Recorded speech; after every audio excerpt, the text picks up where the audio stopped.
대통령 전용기 압류 사건이 단순히 외교적인 마찰로 끝났다고 생각하십니까? 천만의 말씀입니다. 미국 법무부가 도미니카 공화국에서 베네수엘라 대통령의 펠컨 9 100EX 전용기를 압류하여 플로리다로 넘긴 그날 밤, 전 세계의 시선이 뉴스 속보에 쏠려 있을 때 진짜 작전은 그 이면의 칠흑 같은 어둠 속에서 시작되었습니다. 이것은 뉴스에는 절대 나오지 않는 대한민국 최정예 특수부대와 미군 특수전 사령부의 은밀하고도 치열했던 합동작전에 관한 기록입니다. 지금부터 여러분을 그 숨막히는 작전 현장으로 안내하겠습니다. 남미 대륙의 북쪽 끝 베네수엘라의 울창한 열대우림은 마치 거대한 찜통과도 같았습니다. 습도는 90%를 넘어섰고 가만히 서 있기만 해도 땀이 비 오듯 쏟아져 내리는 지독한 환경이었습니다. 그 빽빽한 정글의 틈바구니 사이로 대한민국 육군 특수전사령부 소속 최정예 팀인 알파팀이 낮은 자세로 침투하고 있었습니다. 이들의 목표는 미국이 전용기를 압류한 것에 대한 보복 조치로 베네수엘라 정권이 은밀하게 준비 중인 대규모 군사 도발 원점을 사전에 무력화하는 것이었습니다. 선두에 선 것은 팀의 포인트맨인 김 상사였습니다. 그는 자신의 주무장인 K1A 기관단총의 총열 덮개를 단단히 움켜쥐고 있었습니다. 김 상사의 군화 밑창이 축축하게 젖은 낙엽과 진흙을 밟았지만 소리는 거의 나지 않았습니다. 마치 유령처럼 발을 내딛는 그의 움직임은 수천 번의 반복 숙달이 만들어낸 예술에 가까웠습니다. 김 상사는 야간 투시경을 통해 녹색으로 보이는 세상을 뚫어지게 응시했습니다. 나뭇잎 하나하나가 형광색으로 빛나는 그 시야 속에서 적의 매복을 찾아내는 것은 오직 그만이 할 수 있는 능력이었습니다. 그 뒤를 따르는 팀장 최대위는 위성통신 장비의 수신 상태를 점검하며 작전 지역의 지도를 머릿속으로 끊임없이 되새기고 있었습니다. 최대위의 심장은 분당 60회의 차분한 박동을 유지하고 있었지만 그의 심경은 면도날처럼 날카롭게 곤두서 있었습니다. 이번 작전은 실패가 허용되지 않았습니다. 만약 이들이 발각된다면 국제적인 분쟁으로 비화될 것이고 대한민국은 그 책임을 고스란히 떠안아야 할 수도 있는 절체절명의 상황이었습니다. 대원들의 거친 숨소리는 입 밖으로 새어나오지 않고 방탄조끼 안에서만 맴돌았습니다. 그때였습니다. 후방을 경계하던 저격수 박 중사가 나직하고 침착한 목소리로 무전기에 속삭였습니다. 팀장님 전방 200m 지점 미확인 여론 포착. 최대위는 즉시 대원들에게 정지 수신호를 보냈습니다. 대원들은 그 자리에서 마치 돌처럼 굳어지며 주변의 숲을 속으로 몸을 숨겼습니다. 박 중사는 자신의 애기인 K14 저격 소총을 천천히 들어올렸습니다. 7.62mm 탄환을 사용하는 이 정밀한 소총은 박 중사의 손길에 따라 미세하게 움직였습니다. 박 중사는 스코프의 배율을 조절했습니다. 광학 렌즈 안으로 들어온 세상은 육안으로 보는 것과는 차원이 달랐습니다. 렌즈 안에는 정글의 습기가 만들어낸 아지랑이가 희미하게 피어오르고 있었지만 박 중사의 노련한 눈은 그 너머에 있는 위협을 정확하게 식별해냈습니다. 그것은 베네수엘라군의 외곽 초소였습니다. 2명의 병사가 경계 근무를 서고 있었고 그들 뒤로는 육중한 철조망이 쳐져 있었습니다. 병사들의 어깨에는 러시아제 AK 소총이 걸려 있었고 그들의 표정에는 긴장감보다는 지루함이 묻어났습니다. 박 중사는 천천히 호흡을 골랐습니다. 습도가 높은 공기는 탄환의 비행 궤적에 미세한 영향을 줄 수 있었습니다. 그는 머릿속으로 풍속과 습도 그리고 거리를 계산했습니다. 총구 끝에서부터 목표물까지의 거리는 정확히 215m. 탄환이 총구를 떠나 목표물에 도달하기까지 걸리는 시간은 찰나에 불과하겠지만 그 짧은 순간에도 중력과 바람은 탄환을 끊임없이 괴롭힐 것입니다. 최대위는 박 중사의 보고를 받고 잠시 고민에 빠졌습니다. 우회할 것인가 아니면 돌파할 것인가. 우회하기에는 시간이 너무 지체되었고 돌파하기에는 소음이 문제였습니다. 하지만 최대위는 박 중사의 사격 실력을 믿기로 했습니다. 동시에 소음기가 장착된 무기를 사용하는 대원들의 협동 사격을 지시했습니다. 박 중사는 차가운 방아쇠에 검지 손가락을 살며시 얹었습니다. 손가락 끝에 전해지는 금속의 냉기가 그의 온몸을 타고 흘렀습니다. 그는 숨을 들이마시고 멈춘 뒤 심장 박동 사이에 그 고요한 틈을 노렸습니다. 격발! 아주 작은 파열음이 소음기를 통해 억제되어 픽하는 소리와 함께 총구를 떠났습니다. 7.62mm 탄환은 초속 800m가 넘는 속도로 회전하며 공기를 갈랐습니다. 탄환은 습한 공기를 뚫고 날아가 정확히 좌측 초병의 어깨 위쪽 급소를 타격했습니다. 초병은 비명조차 지르지 못하고 그대로 허물어지듯 바닥으로 쓰러졌습니다. 거의 동시에 김 상사와 또 다른 대원의 소음기 장착 소총이 불을 뿜었습니다. 우측에 있던 초병 역시 상황을 파악하기도 전에 중심을 잃고 쓰러졌습니다. 두 명의 초병이 무력화되는 데 걸린 시간은 불과 2초도 되지 않았습니다. 완벽한 동시 사격이었습니다. 하지만 안심하기에는 일렀습니다. 쓰러진 초병들의 몸에서 무전기가 떨어져 나갔고 그 무전기에서 지직거리는 잡음과 함께 누군가의 다급한 목소리가 흘러나오기 시작했습니다. 정적을 깨는 그 소리는 마치 천둥 소리처럼 대원들의 귓가를 때렸습니다. 최 대위는 즉시 전진 명령을 내렸습니다. 이제 은밀한 침투는 끝났을지도 모릅니다. 신속하게 거리를 좁혀 적의 본거지로 들어가야만 했습니다. 대원들은 쓰러진 초병들을 지나쳐 철조망을 절단하고 기지 내부로 진입을 시도했습니다. 철조망이 끊어지는 날카로운 금소금이 들리자마자 기지 안쪽에서 강렬한 서치라이트 불빛이 쏟아졌습니다. 눈을 뜰 수 없을 정도로 강력한 빛이 대원들을 비췄고 곧이어 요란한 사이렌 소리가 정글의 고요를 찢어발겼습니다. 함정이었습니다. 적들은 이미 한국군과 미군의 개입을 예상하고 기다리고 있었던 것입니다. 서치라이트 뒤편 어둠 속에서 수많은 발자국 소리와 함께 중화기를 장전하는 묵직한 철컥 소리가 들려왔습니다. 김 상사는 본능적으로 몸을 날려 엄폐물 뒤로 숨었고 최 대위는 대원들에게 산계하라는 수신호를 보냈습니다. 그 순간 어둠을 뚫고 날아온 RPG-7 대전차 로켓의 끔찍한 비행 소리가 대원들의 고막을 파고들었습니다. 쉬익하는 소름 끼치는 소리와 함께 로켓탄이 대원들이 서 있던 자리 바로 옆 나무를 강타했습니다. 엄청난 폭발음과 함께 흙먼지와 나무 파편이 사방으로 튀었습니다. 폭발의 충격파가 대원들의 가슴을 강타했고 매캐한 화약 냄새가 코끝을 찔렀습니다.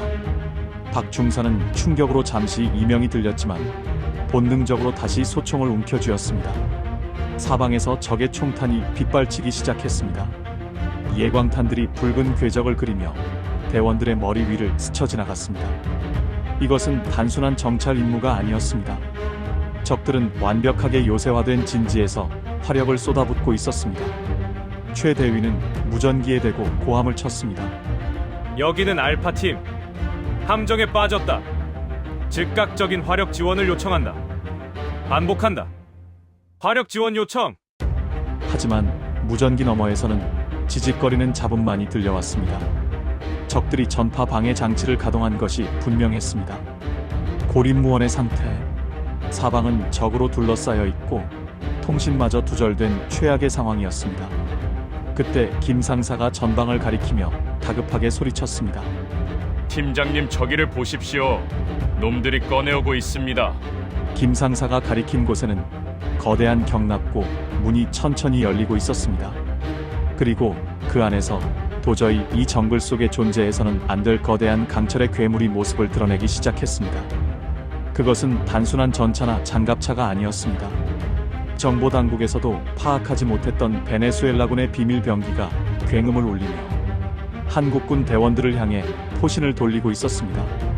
절망적인 상황 속에서 최 대위와 대원들은 각자의 무기를 고쳐잡았습니다.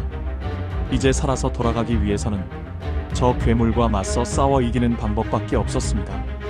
열대우림의 습기는 더욱 짙어졌고 대원들의 턱 밑으로 식은땀이 흘러내렸습니다. 경납고의 거대한 철문이 완전히 열리자 그 안에서 튀어나온 것은 단순한 전차가 아니었습니다.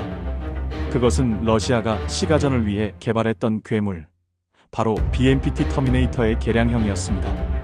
하지만 베네수엘라군이 독자적으로 개조한 이 녀석은 기존 모델보다 훨씬 더 흉물스럽고 위압적인 모습을 하고 있었습니다. 차체 상부에는 2개의 30mm 기관포가 나란히 장착되어 있었고 그 옆으로는 대전차 미사일 런처가 마치 독사의 송곳니처럼 튀어나와 있었습니다. 무엇보다 대원들을 절망케 한 것은 포탑 상부에 촘촘히 박혀있는 능동방어 시스템의 센서들과 전파 방해 장치 안테나였습니다. 통신이 두절된 원인이 바로 저 괴물에게 달려 있었던 것입니다. 괴물의 포탑이 기계적인 구동음을 내며 천천히 그러나 정확하게 최대위가 숨어있는 바위를 향해 돌아갔습니다. 최대위는 본능적으로 바닥에 납작 엎드리며 대원들에게 산계 명령을 내렸습니다. 그 찰나의 순간 30mm 쌍열 기관포가 불을 뿜었습니다. 쾅 하는 단발적인 폭발음이 아니었습니다. 마치 거대한 짐승이 포효하듯 부항하는 찢어지는 듯한 굉음이 정글의 공기를 진동시켰습니다. 분당 2000발이 넘는 속도로 쏟아지는 고폭탄의 위력은 상상을 초월했습니다. 최대위가 은폐하고 있던 거대한 바위가 순식간에 두부처럼 깎여나갔고 주변의 아름드리 나무들은 허리가 뚝뚝 부러지며 톱밥처럼 산산조각이 났습니다. 파편이 사방으로 튀면서 대원들의 헬멧과 방탄조끼를 때렸습니다. 흙먼지와 나뭇잎이 폭풍처럼 휘몰아쳐 시야를 가렸고 매캐한 화약 냄새가 폐부 깊숙이 파고들었습니다. 귀가 먹먹해져 아무런 소리도 들리지 않는 진공 상태와도 같은 공포가 엄습했습니다. 김상사는 쏟아지는 포화 속에서 부르듯 몸을 피해 참호 형태의 웅덩이로 몸을 던졌습니다. 그의 심장은 마치 흉곽을 뚫고 나올 것처럼 격렬하게 뛰고 있었습니다. 그는 거친 숨을 몰아쉬며 등 뒤에 메고 있던 펜저파우스트 3 대전차 로켓을 꺼내 들었습니다. 떨리는 손으로 안전핀을 제거하고 발사관을 어깨에 견착했습니다. 조준경 안에 그 괴물의 측면이 들어왔습니다. 거리는 150m. 김상사는 입술을 깨물며 호흡을 멈췄습니다. 지금이 아니면 기회는 없었습니다. 그는 방아쇠를 당겼습니다. 후폭풍이 김상사의 등 뒤를 강타하며 흙탕물을 튀어오르게 했고 110mm 탄두는 로켓 모터의 추진력을 받아 무서운 속도로 BMPT를 향해 날아갔습니다. 궤적을 그리며 날아가는 로켓탄이 목표물에 명중하기 직전이었습니다. 괴물의 포탑 측면에 부착된 능동 방어 시스템의 레이더가 날아오는 위협을 감지했습니다. 눈 깜짝할 사이에 요격탄이 발사되었고 김상사의 로켓탄은 목표물에 닿기도 전에 공중에서 화염에 휩싸이며 폭발해버렸습니다. 허망했습니다. 최첨단 방어 시스템을 갖춘 저 괴물 앞에서 보병의 휴대용 무기는 무용지물이나 다름없었습니다. 폭발 연기를 뚫고 BMPT는 멈추지 않고 궤도 소리를 요란하게 울리며 대원들을 향해 전진해왔습니다.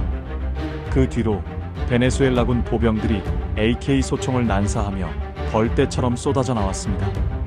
압도적인 화력의 열세.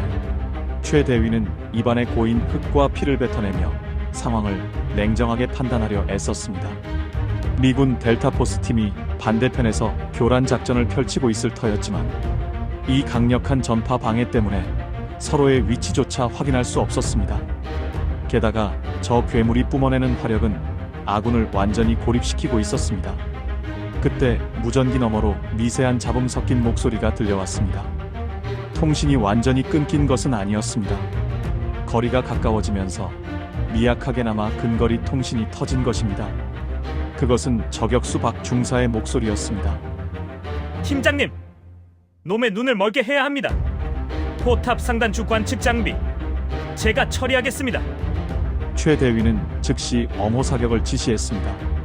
살아남은 대원들이 일제히 몸을 일으켜 소총과 유탄 발사기를 쏘아댔습니다. 40mm 유탄이 적진 한가운데 떨어지며 흙기둥을 솟구치게 했고 5.56mm 탄환들이 BMPT의 장갑을 때리며 불꽃을 튀겼습니다. 물론 저 괴물의 두꺼운 가죽을 뚫을 수는 없었지만 적 보병들을 위축시키고 시선을 분산시키기에는 충분했습니다. 그 혼란스러운 틈을 타박 중사는 나무 위 높은 곳에 자리 잡은 채 호흡을 가다듬었습니다. 그의 K14 저격 소총 스코프, 십자선이 흔들리는 전장 속에서도 BMPT의 포탑 위 조그만 센서 뭉치를 집요하게 쫓았습니다. 저 센서가 바로 괴물의 눈이자 뇌였습니다. 저것만 파괴한다면 능동 방어 시스템도 무력화될 가능성이 높았습니다. 박 중사는 자신의 심장 박동과 바람의 흐름, 그리고 나뭇가지의 흔들림까지 계산에 넣었습니다. 주변에서 총탄이 빗발치며 나뭇가지를 찢어발겼지만 그의 집중력은 흐트러지지 않았습니다. 그는 마치 세상에 자신과 목표물 단 둘만 존재하는 것처럼 고요한 몰입의 경지에 들어갔습니다. 날카로운 총성이 전장의 소음을 뚫고 울려 퍼졌습니다. 박 중사의 총구를 떠난 탄환은 정확히 BMPT의 메인 광학 센서 중앙을 관통했습니다. 유리가 깨지는 파열음과 함께 괴물의 포탑에서 스파크가 튀었고 쉴 새 없이 돌아가던 기관포의 포신이 순간적으로 멈칫했습니다. 지금이다. 쏴라. 최 대위가 목이 터져라 고함을 질렀습니다. 김 상사는 예비로 가지고 있던 마지막 대전차 로켓을 꺼내 들었습니다. 이번에는 실수할 수 없었습니다. 그는 조금 더 가까이 더 확실한 타격을 위해 빗발치는 총알을 뚫고 앞으로 달려나갔습니다. 진흙탕이 군화 속으로 들어와 질척거렸지만 그런 것을 신경 쓸 겨를은 없었습니다.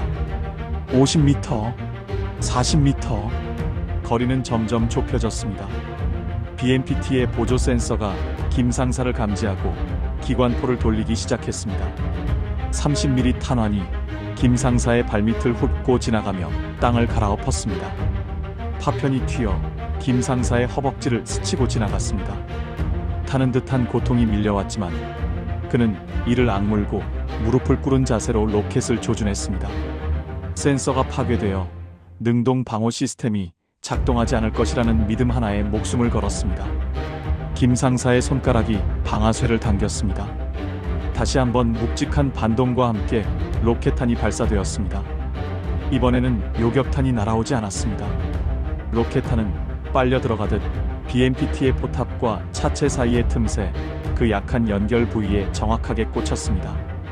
엄청난 폭발음과 함께 붉은 화염이 솟구쳤습니다. 괴물의 포탑이 크게 흔들리며 검은 연기를 내뿜기 시작했습니다. 하지만 그것으로 끝이 아니었습니다. BMPT는 멈추지 않았습니다. 장갑이 워낙 두꺼운 탓에 치명타를 입히지는 못한 것입니다. 오히려 성난 황소처럼 더욱 광폭하게 기관포를 난사하기 시작했습니다. 설상가상으로 적 보병들이 투척한 수류탄 하나가 최 대위의 참호 근처로 굴러들어왔습니다. 엎드려! 최 대위는 옆에 있던 통신병을 감싸 안으며 바닥으로 몸을 던졌습니다. 화광하는 소리와 함께 충격파가 그들의 등을 강타했습니다. 귀에서는 삐소리만 들렸고 시야는 흑백 TV의 노이즈처럼 흐릿해졌습니다. 정신을 차리려 애쓰며 고개를 들었을 때 최 대위의 눈에 들어온 것은 절망적인 광경이었습니다. BMPT 뒤쪽에서 또 다른 장갑차 2대가 추가로 진입하고 있었습니다. 그리고 하늘에서는 드론 공격을 알리는 윙윙거리는 소름 끼치는 소리가 들려오기 시작했습니다. 적들은 이 정글을 우리 대원들의 무덤으로 만들 작정이었습니다. 탄약은 바닥을 드러내고 있었고 부상당한 대원들의 신음소리가 무전기를 타고 흘러들어왔습니다. 델타포스 팀과의 연결은 여전히 불투명했습니다. 이대로라면 전멸은 시간 문제였습니다. 최 대위는 품 안에서 최후의 수단을 꺼냈습니다. 그것은 작전 시작 전 만약의 사태를 대비해 지급받은 레이저 표적 지식이었습니다. 하지만 이것을 사용하려면 아군 오폭의 위험을 감수하고 적진 한복판으로 뛰어들어야만 했습니다.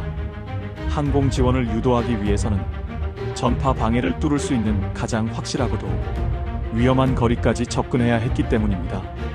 그는 떨리는 손으로 피 묻은 무전기를 잡았습니다. 알파원, 전 대원에게 알린다.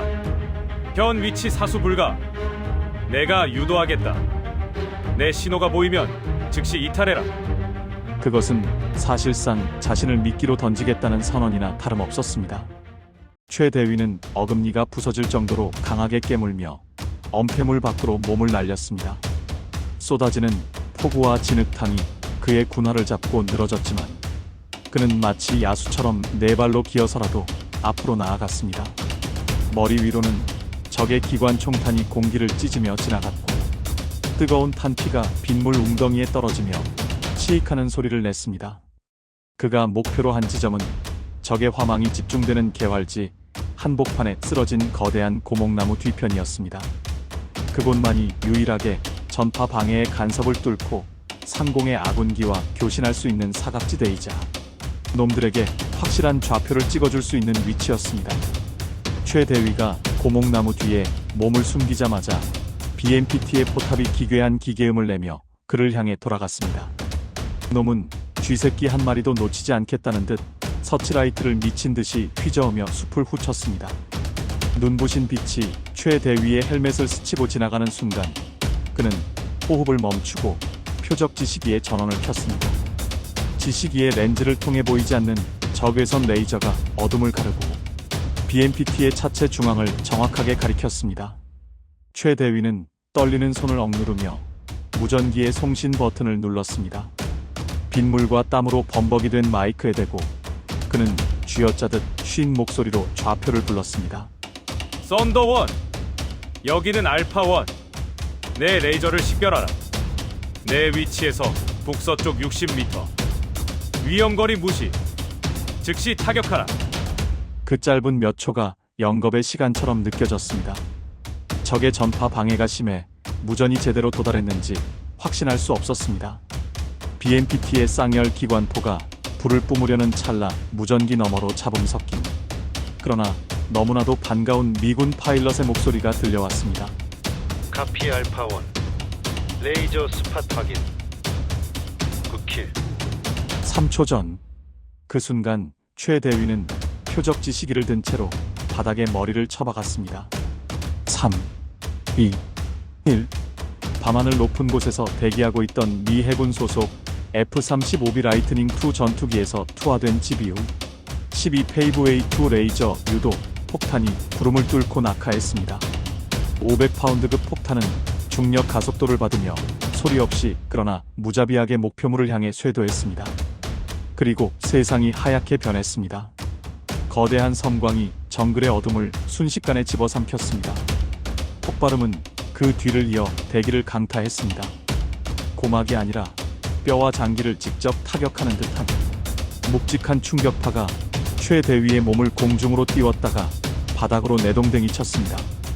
주변의 나무들이 성냥개비처럼 부러져 나갔고 흙과 돌덩이들이 우박처럼 쏟아졌습니다.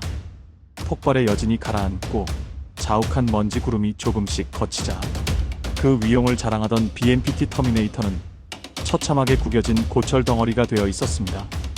포탑은 뜯겨나가 저 멀리 처박혀 있었고 차체에서는 시뻘건 화염과 검은 연기가 치솟아 올랐습니다. 성공이었습니다. 괴물을 잡은 것입니다. 하지만 기쁨을 누릴 새도 없이 최 대위의 귓가에 다급한 비명이 들려왔습니다. 그것은 통신병의 목소리였습니다. 팀장님, 하늘을 보십시오. 최 대위가 비틀거리며 고개를 들어 하늘을 보았을 때 그는 자신의 눈을 의심했습니다. 폭발로 인해 발생한 연기 사이로 수십 개의 작은 불빛들이 반딧불이처럼 윙윙거리며 내려오고 있었습니다. 그것은 적들이 띄운 자폭 드론대였습니다. 전차가 파괴되자 적 지휘부는 즉시 차선책이었던 드론 스웜 공격을 감행한 것입니다. 마치 굶주린 메뚜기 떼처럼 달려드는 드론들은 각각 고폭탄을 매달고 있었고 그들의 목표는 살아남은 알파팀 대원들이었습니다. 소총으로 한두 대를 격추한다고 해서 막을 수 있는 숫자가 아니었습니다. 그때였습니다. 숲의 반대편 짙은 어둠 속에서 둔탁하면서도 리듬감 있는 발싸움들이 연달아 들려오기 시작했습니다. 퉁퉁퉁퉁. 그것은 40mm 유탄 기관포 소리였습니다. 하지만 아까 적들이 쏘던 것과는 달랐습니다. 훨씬 더 정교하고 빨랐습니다. 어둠 속에서 튀어나온 수십 발의 공중 폭발 탄환이 드론 무리 한복판에서 터지기 시작했습니다. 하늘에서 마치 불꽃놀이처럼 연쇄 폭발이 일어났습니다. 드론들이 화염에 휩싸여 추락했고 그 파편들이 비처럼 쏟아져 내렸습니다. 최 대위가 소리가 들려온 쪽을 바라보자 덤불을 헤치고 검은 그림자들이 모습을 드러냈습니다. 특유의 사한 야간 투시경을 착용한 그들은 미 육군 최정예 델타포스 브라보 팀이었습니다. 그들은 작전 지역 우측을 우회하여 적의 측면을 타격하고 아군을 구출하기 위해 막 도착한 참이었습니다. 브라보 팀의 리더인 제임스 소령이 최대위에게 다가와 손을 내밀었습니다. 그의 얼굴은 위장 크림으로 덮여 있었지만 눈빛만은 형형하게 빛나고 있었습니다. 늦어서 미안합니다, 캡틴 최. 오는 길에 청소를 좀 하느라 시간이 걸렸군요. 최 대위는 그의 손을 잡고 일어섰습니다. 델타포스의 합류로 전세는 순식간에 뒤집히는 듯 했습니다. 그들은 휴대용 대공 무기와 전자전 장비를 갖추고 있었고 남은 적 보병들을 향해 압도적인 사격 솜씨를 뽐내며 전진했습니다. 하지만 상황은 그렇게 쉽게 끝나지 않았습니다. 제임스 소령의 무전기로 다급한 정보가 들어왔습니다. 사령부로부터 긴급 전파. 베네수엘라 정규군 기갑 사단이 이쪽으로 이동 중이다. 도착 예상 시간 15분. 그 안에 이 지옥 같은 정글을 빠져나가 퇴출 지점까지 이동해야 했습니다. 부상자들을 데리고 험난한 정글을 뚫고 15분 안에 이동한다는 것은 불가능에 가까웠습니다. 게다가 적의 기갑 사단이 도착하면 이 일대는 불바다가 될 것이 뻔했습니다. 제임스 소령은 지도를 펼쳐들고 심각한 표정으로 말했습니다. 방법은 하나뿐입니다. 적의 이동 경로에 있는 댐을 폭파해서 그들의 발을 묶어야 합니다. 하지만 그러려면 누군가 댐의 제어실로 들어가 수문을 수동으로 조작해야 합니다. 그것은 곧 누군가는 남아야 한다는 뜻이었습니다. 댐을 폭파하면 거대한 수마가 적들을 덮치겠지만 댐 안에 있는 인원 역시 무사할 수 없는 구조였습니다. 최 대위와 제임스 소령의 눈이 마주쳤습니다. 짧은 침묵이 흘렀습니다. 그때 부상을 입어 한쪽 다리를 절뚝거리던 김 상사가 조용히 손을 들었습니다. 제가 가겠습니다. 폭파는 제 주특기입니다. 김 상사의 눈에는 흔들림이 없었습니다. 그는 이미 자신의 운명을 직감한 사람처럼 차분했습니다. 최 대위는 김 상사의 어깨를 꽉 쥐었습니다. 거절할 수 없는 제안이었습니다. 시간이 없었습니다. 멀리서 땅을 울리는 굉음이 들려오기 시작했습니다. 적의 기갑 부대가 다가오고 있었습니다. 이제 선택의 여지가 없었습니다. 김 상사의 눈빛은 그 어느 때보다 맑고 깊었습니다. 최 대위는 김 상사의 어깨를 으스러져라 움켜쥐었습니다. 군인에게는 100마디 말보다 한 번의 눈빛이 더 많은 것을 이야기할 때가 있습니다. 반드시 살아서 돌아오라는 말조차 사치라는 것을 두 사람 모두 알고 있었기에 최 대위는 묵묵히 경례를 붙였습니다. 김 상사 역시 흐트러짐 없는 자세로 담례를 올린 뒤 절뚝거리는 다리를 이끌고 어둠이 깔린 댐 관리동 쪽으로 몸을 돌렸습니다. 그의 뒷모습은 거대한 폭풍 속으로 걸어들어가는 고독한 영웅의 그림자였습니다.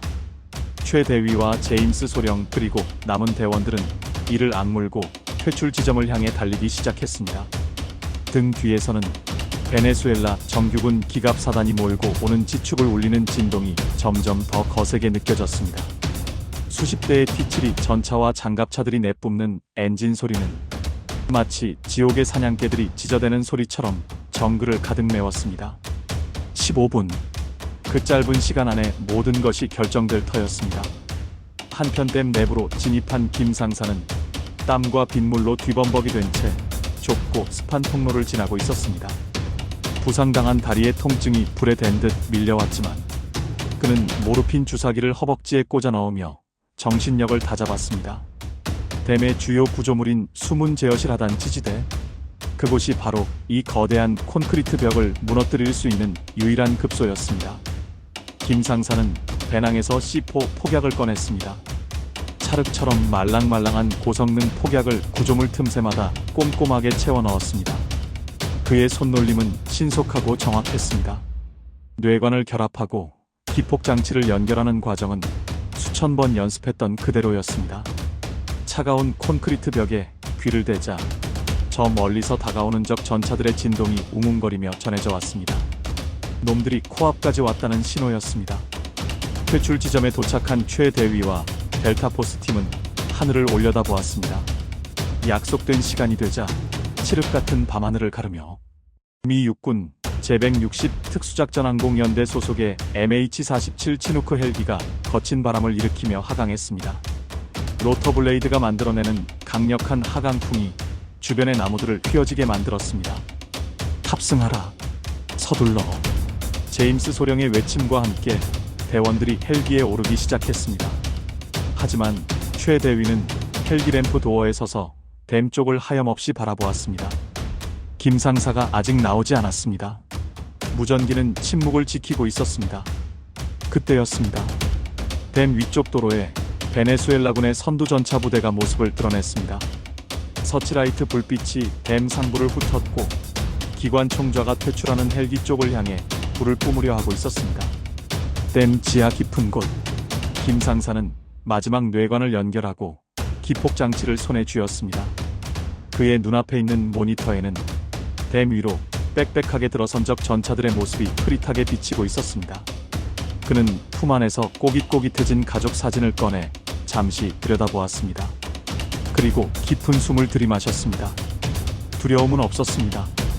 오직 조국과 전우를 지킨다는 숭고한 사명감만이 그의 가슴을 뜨겁게 채웠습니다. 김 상사는 무전기 버튼을 눌렀습니다. 알파1, 여기는 알파2, 선물 보냅니다. 통일. 그 짧고 굵은 마지막 교신이 끝나자마자 그는 기폭 버튼을 힘껏 눌렀습니다.